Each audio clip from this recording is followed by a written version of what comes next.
gentlemen, may I have your attention? The session is about to begin. Good morning and Assalamualaikum. The Honorable Dr. Norisan binti Haji Azizan, distinguished guests, ladies and gentlemen, my name is Siti Nur Ashkin binti Osman. First of all, I would like to welcome you all to this question and answer session that talk about leadership training. On this occasion, we would like to talk with 4 different panels. Before the presentation begins, allow us to introduce all our beautiful panel. First, Nur Haifa Adilah binti Muhammad Anas. Assalamualaikum. My name is Nur Haifa Adilah binti Muhammad Anas, and currently I'm taking Bachelor of International Business Management and under SOIS, and I will be panel number 1. So thank you for inviting me to talk about this topic. Second, Nurul Nadia binti Muhammad Yusuf. Bismillahirrahmanirrahim. Assalamualaikum and hello everyone. My name is Nurada binti Muhammad Yusuf. I am second year student majoring in bachelor degrees in science economy and minor in human resource management.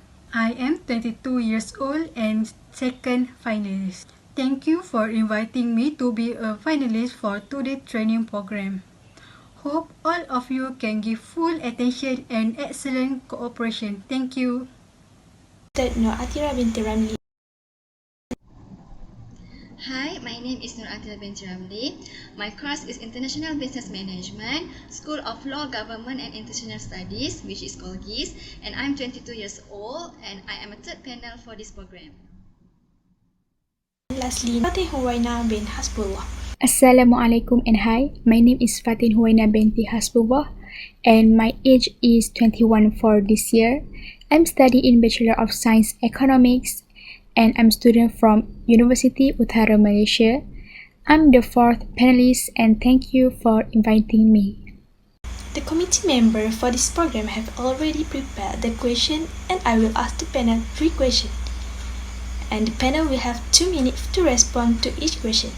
This session includes 3 rounds, and before it starts, I would like to share a YouTube video from Robin Sharma, a global leadership expert from Titan Academy that describes what leadership is. Let us watch together. I've spent so much of the past 20 years of my life evangelizing a message that leadership is not about a title, leadership is not about the size of your office, leadership is not about having formal authority, leadership is a mindset, leadership is a way of operating through your days, leadership is a heart set, leadership is a way of being. And I think, we're now in Leadership 2.0. The old model of leadership said you need to have a lot of money, or you need to be a prime minister or a president. You need to be a CEO or a managing director in order to be a leader. Leadership 2.0 is fundamentally different. Leadership 2.0 simply says, if you can breathe, if you are alive, you not only have the opportunity, you have the responsibility to show leadership, not only in your work, not only in your creativity, not only in your impact, not only in your influence, but even in your personal life. Without further ado, I would like to welcome the presenter to answer the question. Now, round 1 will start. Okay panel, the floor is yours.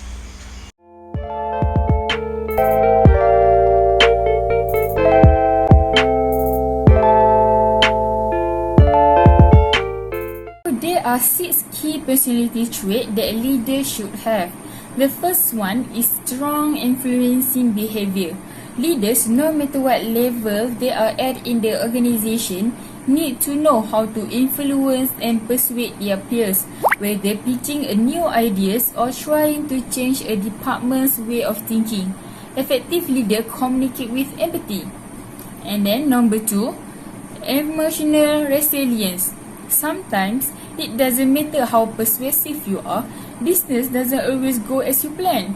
Sometimes ideas flop, priorities change, roadblocks surface, or maybe higher up just simply say no to your idea. As a leader, you need to respond for that possibility and respond appropriately with flexibility and resilience. Number 3, practicality. When leaders do make decisions, they must be able to separate fact from emotion. Solutions need to be based on practical evidence. Leaders need to ground the solution in valid information and not be emotionally tied to the problem.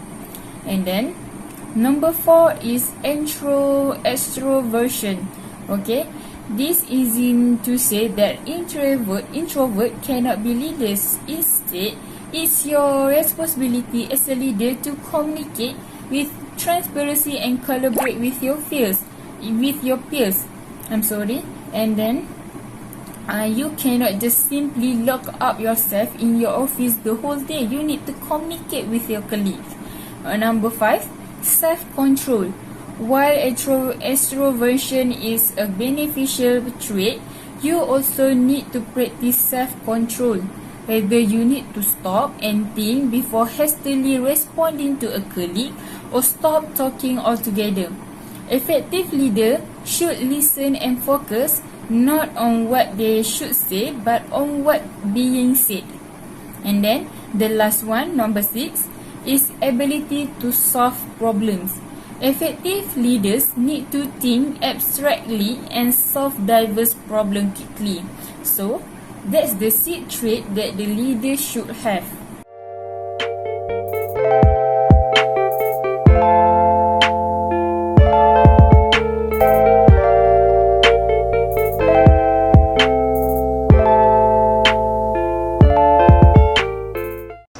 Being a leader, one should maintain a strong relationship with the team members and should focus on their goals.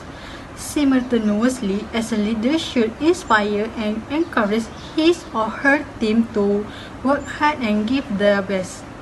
If a team members well in the project, then it shows the strength of a leader who is leading the respective team.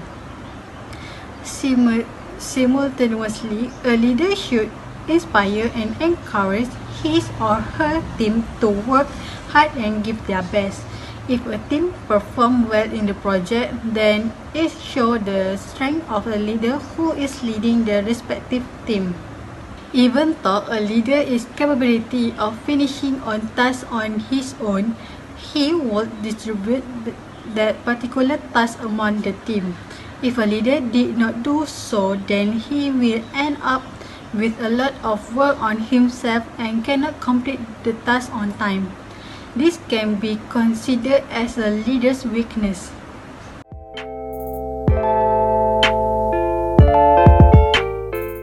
As you all can interpret by the talk given, developing soft skills is a must. Whether you as a trainer, trainee, employee, students or whatsoever, it is important to continue to learn and grow your soft skills, especially in today's competitive market. Developing soft skills make it your life more professional and guide you to be a successful person. As you know, development soft skills are personal attributes, personality traits, social development and communication abilities where it involves to strengthening your knowledge and capabilities. All of this will help you to fulfill your personal goals of life. So, as a trainee, which is the employee in this company, what are you will get when you start your journey in this company with developing soft skills?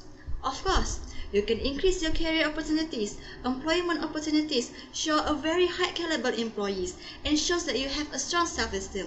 All of this can happen if you dare to develop in soft skills. So, to further clarify the importance of developing soft skills, I would like to highlight 5 points, which is first, achieve personal and career goals, advance in your career, improve your strengths and talents, to be better yourself, and find fulfillment and satisfaction. Even if you work in many company or any company, you can still show your quality or abilities personally with this developing soft skills.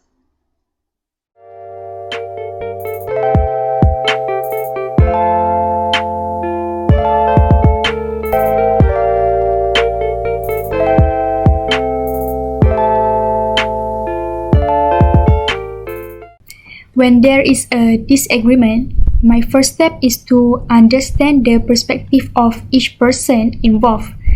I use active listening skills, giving each party my full attention. I will summarize my understanding of the situation, asking probing questions to gain additional clarity. When there is a disagreement, my first step is to understand the perspective of each person involved. I use active listening skills, giving each party my full attention. I will summarize my understanding of the situation, asking probing questions to gain additional clarity as required.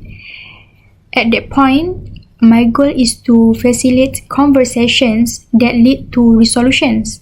Using a calm and respectful approach, I will work with the involved parties to find a reasonable compromise, brainstorming and discussing ideas until a situation option is found. The process ensures everyone can learn more about the other's perspective and that the resolution is a collaborative venture. Thank you for the informative and interesting talk. Alright, ladies and gentlemen, now we come to the second round of our session. If you have any question, feel free to comment below in the comment section. Let's continue with our panel.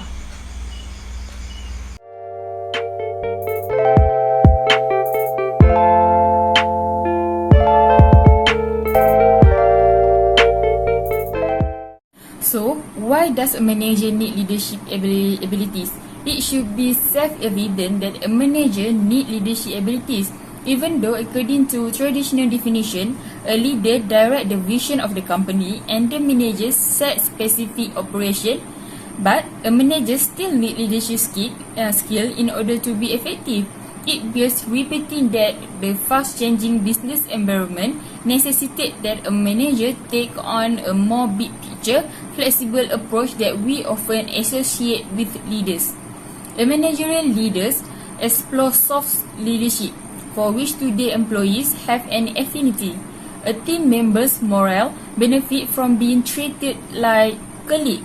A team can arrive at creative solution to novel problem by opening up the problem-solving process. A manager cannot manage people. He or she can only manage activities, resource and workflow.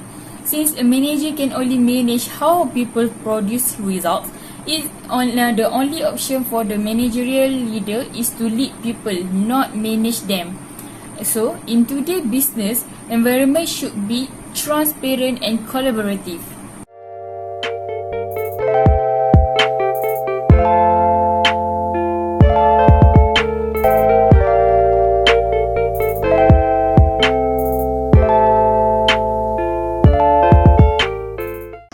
Being a leader, one should maintain a strong relationship with the team members and should focus on their goals.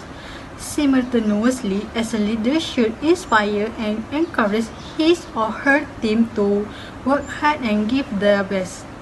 If a team members well in the project, then it shows the strength of a leader who is leading the respective team. Simultaneously, a leader should inspire and encourage his or her team to work hard and give their best. If a team performs well in the project, then it shows the strength of a leader who is leading the respective team. Even though a leader is capability of finishing on tasks on his own, he will distribute that particular task among the team. If a leader did not do so, then he will end up with a lot of work on himself and cannot complete the task on time. This can be considered as a leader's weakness.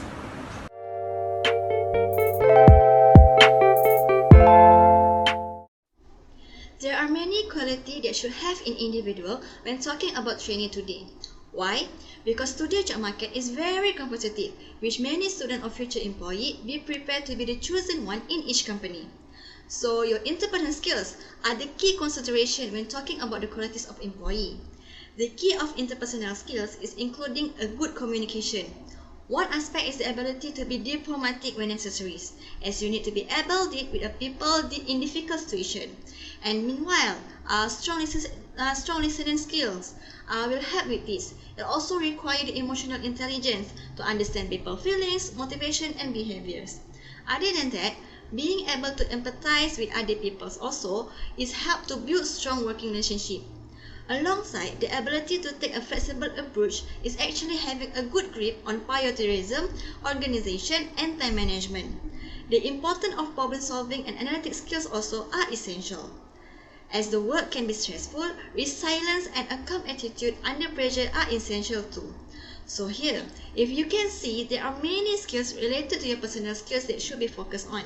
But to relate this program, I would like to highlight leadership skills where it can help you working productively in the company.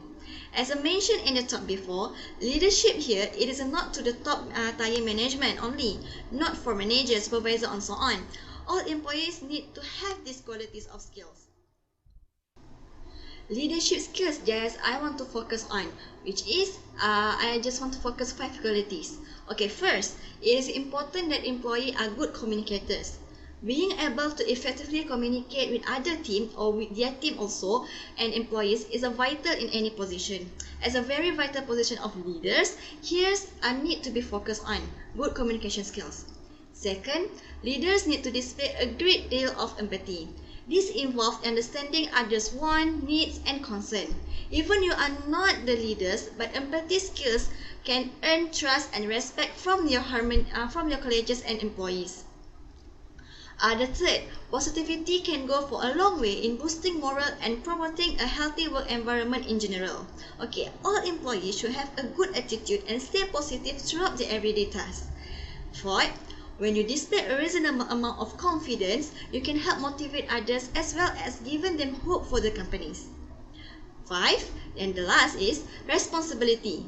Responsibility skills, which mean prioritizing their duties and staying focused on what needs to get done for the company. This is the quality that need to be focused on when you want to be the very, very productive employee.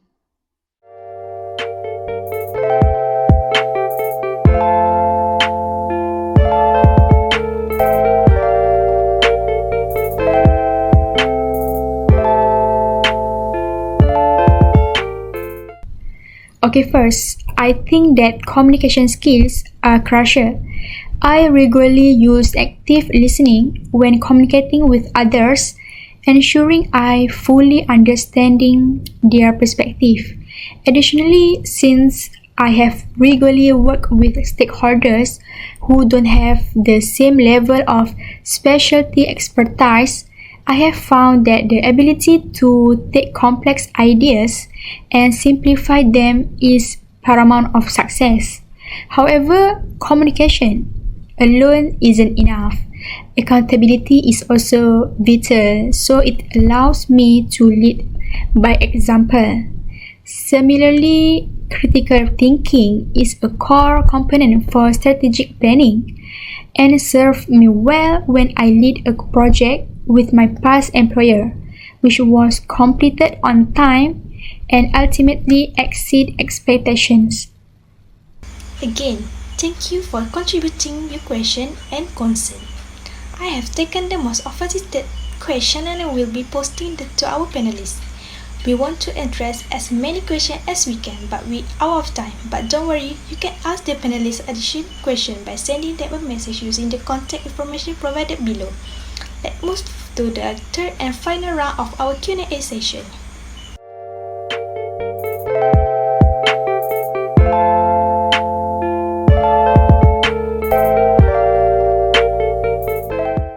So, what is the difference between a manager and a leader? A simple explanation of the difference between a manager and a leader is that a leader is a leader by virtue of that person's individual trait or attribute. A manager is a manager based on the position they hold or the job they do. A leader inspires, influences and set direction, and a manager plan, execute and monitors performance. There are more specific difference includes management is concerned with operation. It makes sure that policy, procedure and guidelines are functioning in the organization. Meanwhile, leadership is about modeling to the individual team member the qualities necessary for the overall progress of the organization. And a manager role is administrative, planning, organizing, and controlling are key functions of management. A leader deals with more interpersonal aspect of the job. So, that's what the difference between manager and the leader is. Okay, so despite the difference between the role of manager and leader, in today's business climate, good leadership skill on the part of manager is crucial for the success of any organization. Such manager have come to be called managerial leader.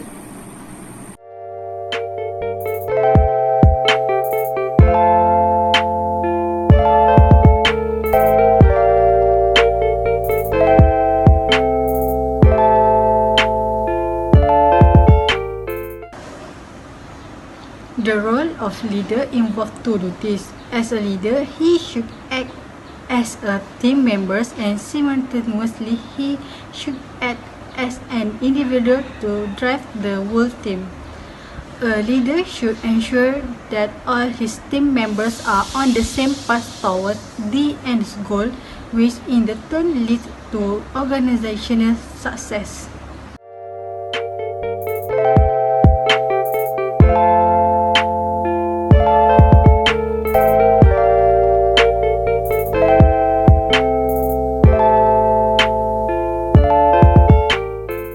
Okay, so as I mentioned before, there are 4 basic leadership styles, which is autocratic leadership, democratic or participative leadership, free rein or laissez-faire leadership, and lastly, paternalistic leadership.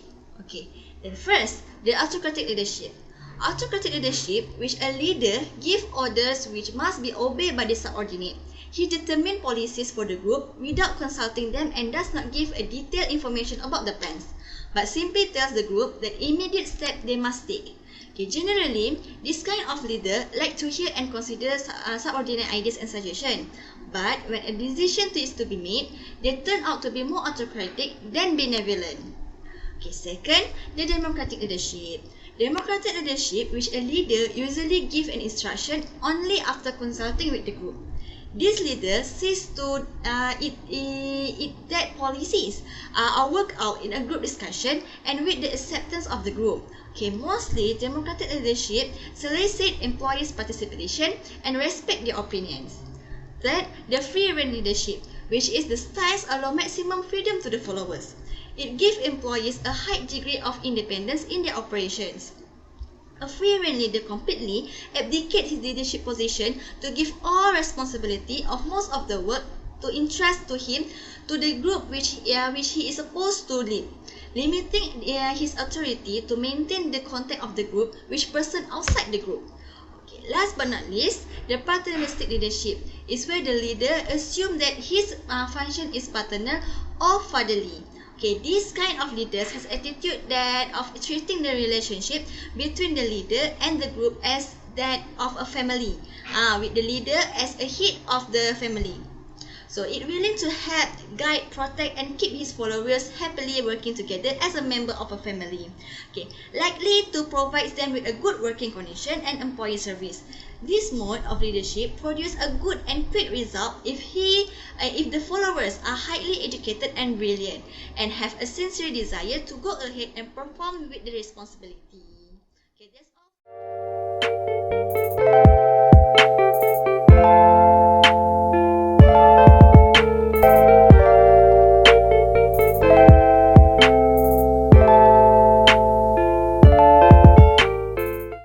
When my team is assigned a collaborative project, I always begin by discussing the project's objective and purpose. Then I assign each team member individual tasks and deadlines. I find that when the team knows the goals of the overall project, they can better see how their roles impact the project's success. When we work on a project, I hold full team meetings to allow the individual team members to share their progress.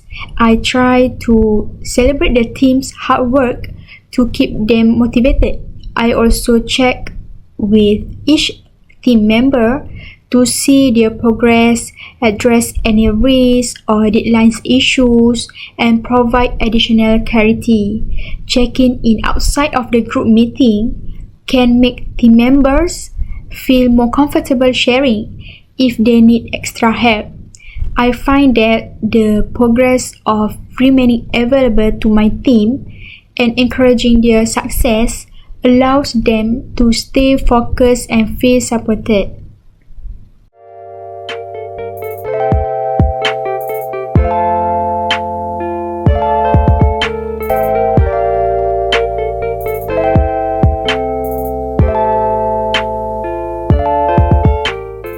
As I mentioned earlier, a manager nowadays also need leadership skill, and that's what we call managerial leaders. So, what are the attributes of managerial leaders? A manager is a key person in the organization. They must possess the skill to further the goals and objectives of the organization. Some ways in which managerial leader works are with effective and clear communication up and down the hierarchy of the organization. Second, by being creative in their problem solving. Third, by being adaptable and flexible in their approach. They are open to new ideas from team members, and then with a sound understanding of human behavior, and lastly with a comprehensive view of the business environment, including competitors, threat to their business, and way to optimize performance and production. So that is the attribute that manager can work on if they want to become a managerial leaders. In this session, our panel share as many information as they can. And now, I would like to share about 4 leadership habits to practice during the COVID-19 pandemic. The COVID-19 pandemic has created a unique crisis for businesses, but this leadership tactic can serve you and your team for years to come. Are you instilling confidence in people around you? Okay, whether you are facing an economic crisis or a shift in business focus, there are plenty of things that can do as a leader to instill confidence in the people around you. I hope these 4 tips can help you and your executive team navigate the challenges we all face today. First is self-care is important. Self-care is a vital to greater success. We all need rest to free ourselves from a consistently stressful, connected environment. The most important thing you can do for yourself is get enough sleep. Exercise regularly, put down the electronics, and spend time with family and friends. You cannot effectively lead your organization through a crisis if you are not well. Second is rely on your team. In challenging times, people will stand up if we let them. But if you try to solve the world problem on your own, your team can only stand back and watch. Bring your team into discussion and planning and execution strategies. You will quickly see how valuable your team members are and better understand what they are capable of. Third is planning and preparation are key. Some of the worst business decisions are made when emotion direct the outcome. Planning and preparing ahead of a crisis is one of the most important things you can do as a business leader. The best way to do this is to brainstorm actionable strategies with your leadership team. Work to a number of what-if scenarios that can be rapidly executed at a moment's notice. This helps you and your team make decisions based on fact rather than emotion, and prevent you from making knee-jerk reaction to crisis without considering impact on the organization. 4. If communicate truthfully. Communicate on is crucial, but it can also be essential here of leadership. Never assume that your team and client automatically know how to succeed. That doesn't just happen on its own. Communicate information clearly and honestly so others don't need to guess and possibly fill void with inaccurate information. When people are feeling stress and anxiety, it's especially important to share information clearly from the beginning, so it is not misconstrued. Finally, we have reached the end of our session. We would like to say thanks again to the panel for the informative and interesting talk, and the audience for their active participation. Hopefully, the Q&A session will be beneficial for everybody. We really do appreciate your interest in this very important issue. Thank you for your attention. Assalamualaikum. Bye.